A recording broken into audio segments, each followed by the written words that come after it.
सड़कें बन गई समंदर।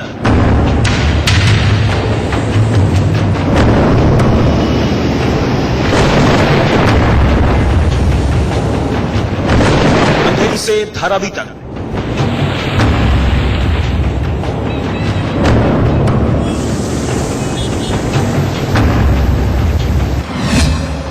वर्ली से पालघर तक,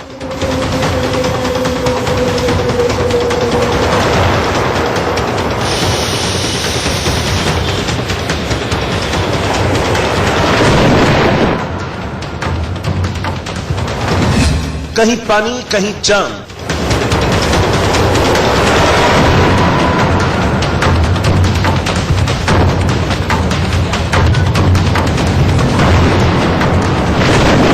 डूबी डूबी सी मुंबई, लोग हुए परेशान।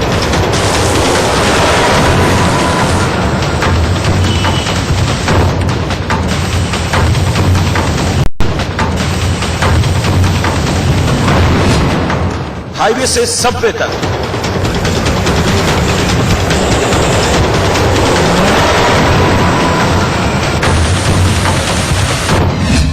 लोकल से एयरपोर्ट तक,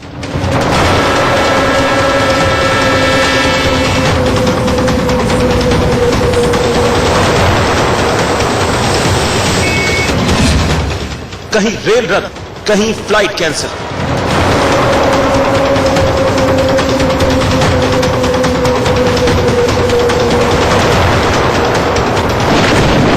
मानसून की पहली बारिश, बीएमसी की खुली पोल।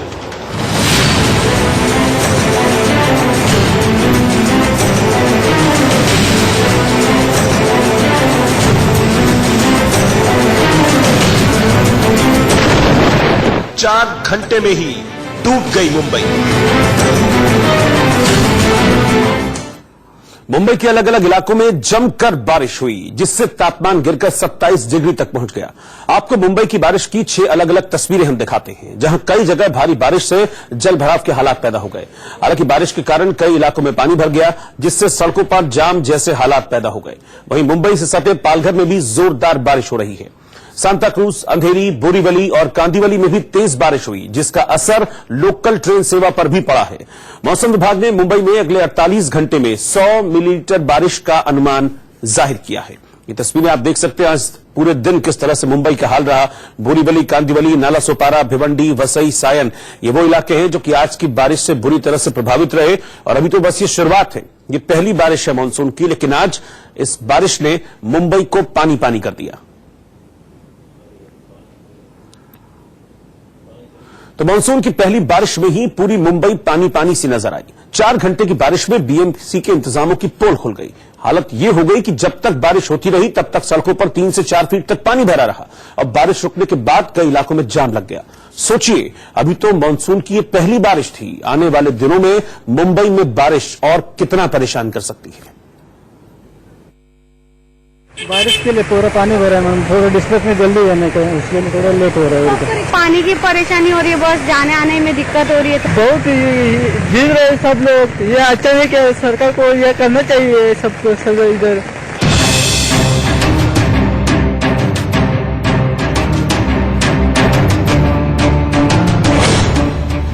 अंधेरी, मुंबई। मुंबई में बारिश की खौफनाक तस्वीर। कुछ देर हो जाती तो कई लोग डूब जाते। अंधेरी में पानी का सबसे तेज प्रहार। यह अंधेरी की तस्वीर है। यहां सुबह जबरदस्त बारिश हुई। सड़क पर करीब 4 फीट तक पानी भर गया था।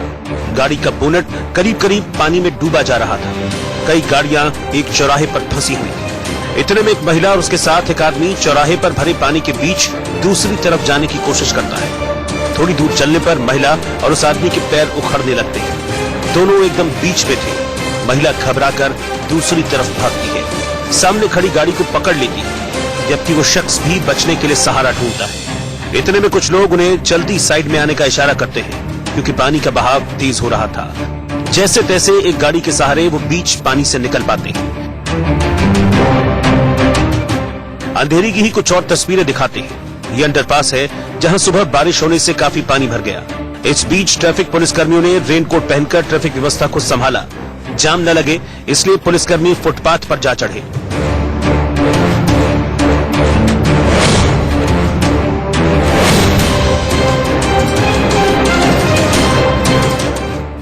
कुर्ला की इन तस्वीरों को देखिए। रेलवे स्टेशन पर ट्रैक पानी में डूब चुका है। कई जगह पर रेलवे ट्रैक के नीचे बने सबवे में भी पानी भर गया है। कई घंटे तक कुर्ला में इसी तरह के हालात बने रहे। कांदिवली, मुंबई। अब आपको कांदिवली की तस्वीर दिखाते हैं, जहां पानी भरने से लोग घरों से निकल नहीं पा रहे। मुंबई में तेज बरसात हो रही है इस वक्त और मुंबई के तमाम लोग क्या कहते हैं सीधे उनसे जान लेते हैं। क्या कहेंगे, बरसात तो तेज हो रही है मुंबई, पालघर, थाने, आप लोग क्या कहेंगे, कितने खुश हैं या परेशान हैं?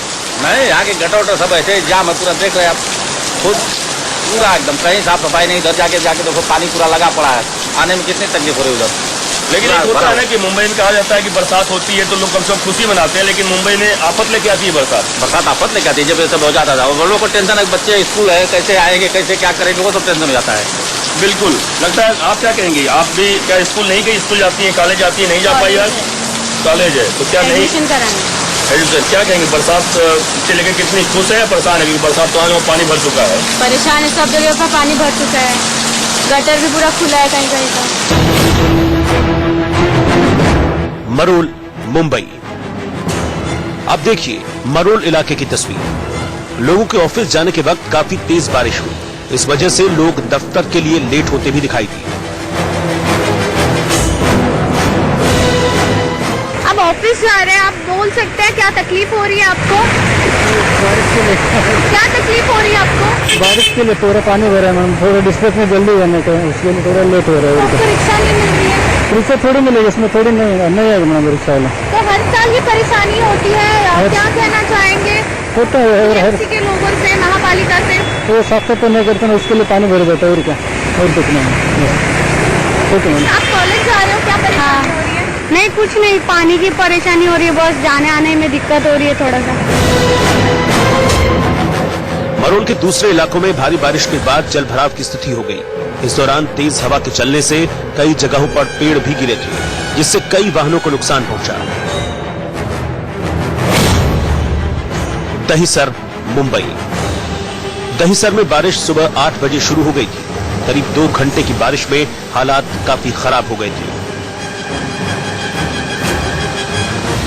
भारी बारिश के चलते पानी पानी हुई मुंबई। आज पहला दिन है इस भारी बारिश का और आप देख सकते हैं ट्रैफिक जाम से लेकर जल भराव और क्या कुछ नहीं मुंबई फेस कर रही है अपने पहले ही दिन के बारिश में।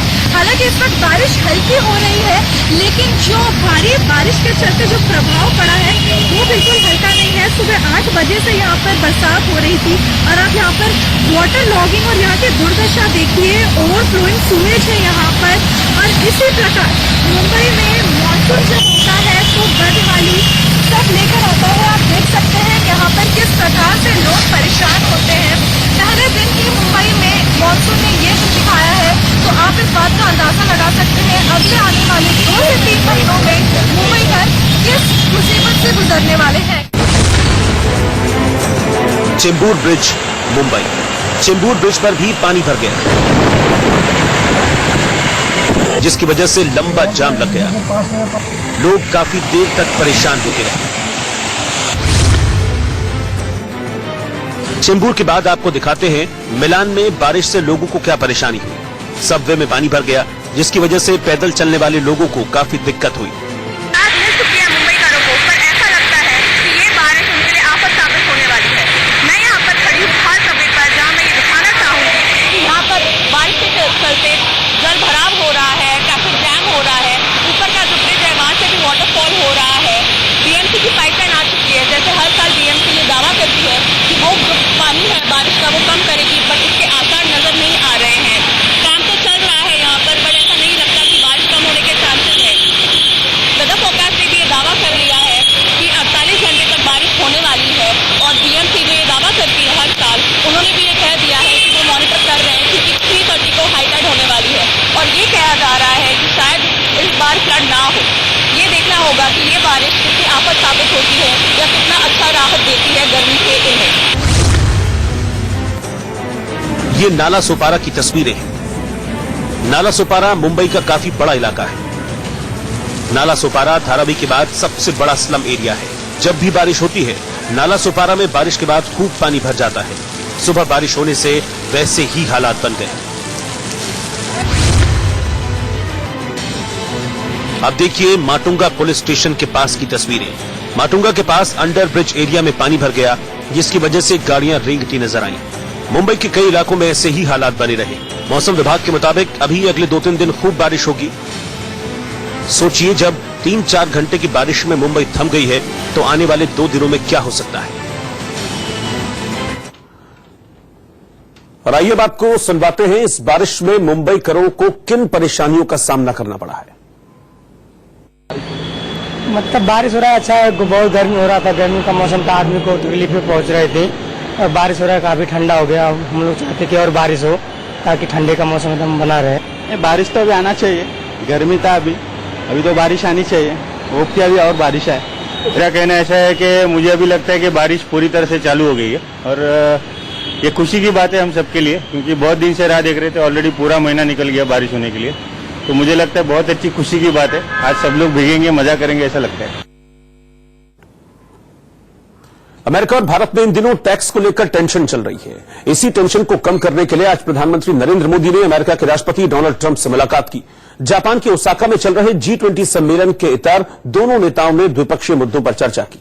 पीएम मोदी ने India first versus America first के मसले को आपसी बातचीत से सुलझाने की वकालत की। पीएम ने जापान, अमेरिका और इंडिया की त्रिपक्षीय बैठक में जय मंत्र भी दिया।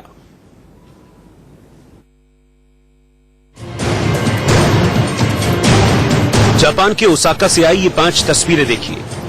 G20 सम्मेलन के इतर पीएम मोदी ने ब्रिक्स देशों के साथ बैठक की। G20 सम्मेलन में आए देशों का फोटोशूट हुआ। अमेरिका के राष्ट्रपति डोनाल्ड ट्रंप से भी पीएम मोदी मिले। इसके अलावा सऊदी अरब के प्रिंस मोहम्मद बिन सलमान और दक्षिण कोरिया के राष्ट्रपति मून जे-इन से भी मुलाकात की। दुनिया की 20 सबसे मजबूत अर्थव्यवस्थाओं के समूह G20 की बैठक में वैश्विक आर्थिक मुद्दों और विकास पर चर्चा हुई, लेकिन भारत की नजरें ट्रंप और मोदी की मुलाकात पर टिकी थी। टैरिफ वॉर के बीच हुई ये मुलाकात कई मायनों में अहम है। पीएम मोदी ने ट्रंप से भारत अमेरिका व्यापारिक रिश्तों और टैक्स के मुद्दे पर भी चर्चा की। बैठक के पहले ट्वीट कर माहौल को गर्म बताने वाले ट्रंप का रुख आज नर्म दिखा। ईरान समेत तमाम मुद्दों को उन्होंने बातचीत से हल करने की वकालत की। ट्रंप ने भारत अमेरिका रिश्तों की भी तारीफ की। The relationship with India, as I said, is I don't believe ever been better than it is right now. America और भारत में चल रहे टैरिफ वॉर के बीच ये मुलाकात काफी अहम है। पीएम मोदी ने जय यानी जापान, अमेरिका और इंडिया की त्रिपक्षीय बैठक भी की। शिंजो आबे, डोनाल्ड ट्रंप और मोदी की मुलाकात में ट्रंप ने उन्हें चुनाव में जीत की बधाई भी दी। Prime Minister Modi, thank you very much. Congratulations on your great victory. I should say congratulations really to both, because Shinzo also had a great victory, a great electoral victory. So congratulations to both of you on the tremendous numbers, tremendous success, and tremendous popularity. You're doing a great job for your countries. PM Modi ने Trump का शुक्रिया अदा किया। PM ने जय यानी Japan, America और India का मंत्र भी दिया। Thank you excellency. मैं आपका बहुत आभारी हूं कि आपने चुनाव विजय के संबंध से एक बार मुझे बधाई दी, भारत की जनता को बधाई दी। जापान, अमेरिका, इंडिया, जय। जय का हमारा सीधा सीधा मतलब हो रहा है विक्ट्री। हम तीनों लोकतंत्र से समर्पित देश पिछली बार हम अर्जेंटीना में मिले थे और उसके बाद आज फिर से हमें मिलने का अवसर मिला है। हमारे इस फोरम को एक नई गति मिली है। जापान, अमेरिका और इंडिया की त्रिपक्षीय मीटिंग में पीएम मोदी ने इंडो पैसिफिक रीजन में शांति की वकालत की। इंडो पैसिफिक के संबंध में हमारे कॉमन इंटरेस्ट है। हम इस क्षेत्र की शांति और सुरक्षा से समर्पित लोग हैं। हम लोकतंत्र के प्रति प्रतिबद्ध लोग हैं और इसलिए हम इस क्षेत्र के उज्जवल भविष्य के लिए, शांतिपूर्ण विकास के लिए पूरी तरह प्रतिबद्धता के साथ इस फोरम का भारी उपयोग कर पाएंगे। G20 के तहत ब्रिक्स यानी ब्राजील, रूस, इंडिया, चीन और साउथ अफ्रीका के देशों की भी बैठक हुई। पीएम मोदी ने आर्थिक वर्चस्व, सतत विकास और आतंकवाद का मुद्दा उठाया। पीएम ने साफ कर दिया कि दुनिया के चंद संपन्न मुल्क बाकियों का हिस्सा नहीं मार सकते। विश्व की अर्थव्यवस्था में मंदी और अनिश्चितता, नियमों पर आधारित बहुपक्षीय अंतर्राष्ट्रीय व्यापार व्यवस्था पर एक तरफा निर्णय और प्रतिद्वंदिता हावी हो रहे हैं। दूसरी ओर संसाधनों की कमी इस तथ्य को में झलकती है कि इमर्जिंग मार्केट इकोनॉमीज में इंफ्रास्ट्रक्चर में निवेश के लिए अंदाजन $1.3 ट्रिलियन की कमी है। दूसरी बड़ी चुनौती है विकास और प्रगति को समावेशी सस्टेनेबल बनाना। तेजी से बदलती हुई टेक्नोलॉजी जैसे कि डिजिटलाइजेशन और क्लाइमेट चेंज सिर्फ हमारे लिए ही नहीं, आने वाली पीढ़ियों के लिए भी चिंता का विषय है। विकास तभी सही मायने में विकास है जब वो असमानता घटाएं और सशक्तिकरण में योगदान दें। आतंकवाद सारी मानवता के लिए सबसे बड़ा खतरा है। यह निर्दोषों की जान तो लेता ही है, आर्थिक प्रगति और सामाजिक स्थिरता पर बहुत बुरा असर भी डालता है। हमें आतंकवाद और जातिवाद को समर्थन और सहायता के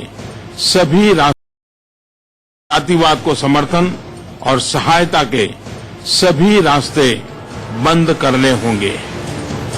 पीएम मोदी ने जलवायु परिवर्तन वैश्विक सम्मेलन की तर्ज पर आतंकवाद पर भी वैश्विक सम्मेलन बुलाने की वकालत की। मैंने हाल ही में आतंकवाद पर एक ग्लोबल कॉन्फ्रेंस का आह्वान किया है। आतंकवाद के खिलाफ लड़ाई के लिए जरूरी सहमति का अभाव हमें निष्क्रिय ही नहीं रख सकता। आतंकवाद के खिलाफ संघर्ष को प्रमुख प्राथमिकताओं में जगह देने के लिए मैं ब्राजील की सराहना करता हूं। G20 बैठक के बीच ओसाका में RIC यानी रूस, इंडिया और चीन की त्रिपक्षीय बैठक भी हुई। पीएम मोदी ने रूस के राष्ट्रपति व्लादिमीर पुतिन, चीन के राष्ट्रपति शी जिनपिंग के साथ कई अहम मसलों पर मंथन किया। इसके अलावा पीएम मोदी ने जर्मनी की चांसलर एंजेला मर्केल से भी मुलाकात की। प्रधानमंत्री मोदी ने विश्व के नेताओं के साथ मिलकर भारत की तरक्की का रास्ता आसान करने की कोशिश की।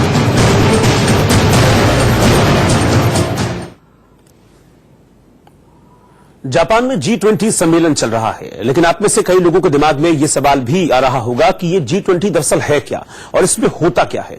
इसका जवाब भी आइए हम आपको बताते हैं। G20 19 देशों और यूरोपीय संघ का समूह है। G20 सम्मेलन में मुख्य रूप से आर्थिक मोर्चे पर बात होती है। दुनिया की जीडीपी का 85% हिस्सा G20 देशों में है। वैश्विक व्यापार में G20 देशों की 80% हिस्सेदारी है। दुनिया की 2/3 आबादी इन्हीं मुल्कों में रहती है। G20 को G7 का विस्तार भी माना जाता है। G20 समूह का उद्देश्य विकासशील देशों की अर्थव्यवस्था को साथ लेकर आना है। साथ ही वैश्विक आर्थिक स्थिरता और सतत विकास भी G20 का लक्ष्य है। प्रदेश के मुख्यमंत्री योगी आदित्यनाथ ने राज्य के सभी अधिकारियों को समय से दफ्तर पहुंचने का निर्देश दिया है, जिससे नौकरशाही में खलबली मची हुई है। आदेश का अधिकारियों पर क्या असर हुआ है और वो समय पर दफ्तर पहुंच रहे हैं या नहीं, इसकी इंडिया न्यूज ने अलग अलग जिलों में पड़ताल की है। देखिए यूपी के अलग अलग जिलों से इंडिया न्यूज का ये रियलिटी चेक। उत्तर प्रदेश के मुख्यमंत्री योगी आदित्यनाथ का आदेश है कि सभी अधिकारी अपनी सीटों पर सुबह 9 बजे पहुंच जाएंगे। मैं इस वक्त गाजियाबाद में मौजूद हूं और आपको ये भी बता दें कि अगर अधिकारी अपनी सीट पर नहीं पहुंचते तो उनकी सैलरी काटने तक का अब प्रावधान रखा गया है। सुबह के 9:09 हो रहे हैं और यहां पर हम आपको लेकर आए हैं, वो जगह बता देते हैं। ये गाजियाबाद का वरिष्ठ पुलिस अधीक्षक कार्यालय है। उपेंद्र कुमार अग्रवाल IPS अधिकारी हैं, गाजियाबाद के SSP हैं, DIG हो चुके हैं वो, यानी DIG SSP हैं। और क्या वो सीट पर बैठे हैं, क्या जनता की समस्या सुनने के लिए उनकी सीट पर अगर वो नहीं है तो क्या कोई और अधिकारी मौजूद है, ये हम जानने की कोशिश जरूर करेंगे। ये एक गेट है जहां से सिर्फ जो पुलिस महकमे के लोग हैं उनकी एंट्री होती है। हम दूसरी तरफ चलते हैं जहां से जनता की एंट्री होती है और वहां से ये जानने की कोशिश करेंगे। हमारा ये रियलिटी चेक है कि SSP ऑफिस पर इस वक्त कुर्सी पर कौन बैठे। यहां आप देख सकते हैं तमाम जो पुलिसकर्मी हैं वो मौजूद हैं और अंदर आपको लेकर चलते हैं। यहां पर ये देखिए, ये जो कुर्सी है ये SSP PRO की कुर्सी है और क्या वो मौजूद नहीं है या फिर अंदर है, ये भी हमें अंदर ही पता लग पाएगा।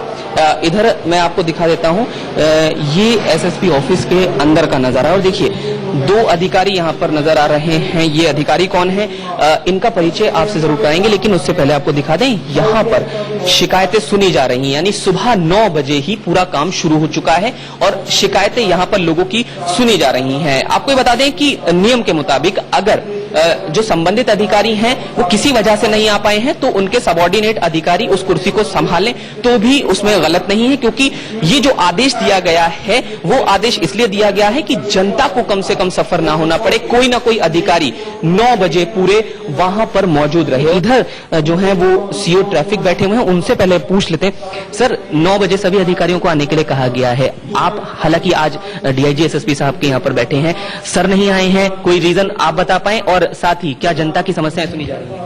सर आने में है, सर अभी आने में थोड़ी देर में, और उससे पहले एसपी ट्रैफिक महोदय और मैं सीओ ट्रैफिक में कल से मौजूद हैं।